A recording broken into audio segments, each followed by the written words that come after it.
Ingco 400mm Brushless Impact Wrench, new model. Test zone, mizo trong nghề in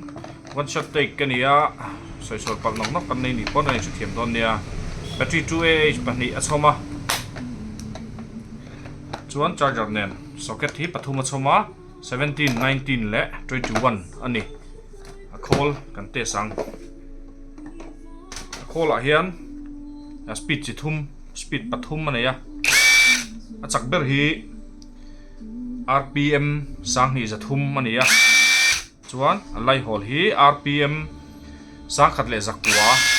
speed area tang patona session chu RPM sang khat le zakwa ania chuan achak lo ber hi RPM sang khat le zaruk ani hemi speed thak thei hi atai lama chau hian athak dang lam theya alus lama hian speed khat voi khat achak zong pakhat chau ani alus lam pang he chu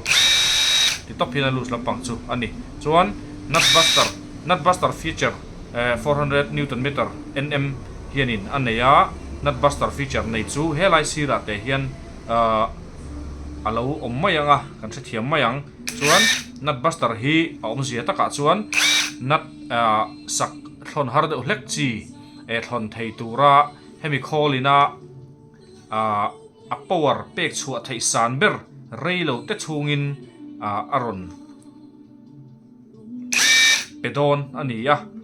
chu nut buster chu kan te sang tu na me tum pop pok han reilo te chung chau aviranga maro chu a kholina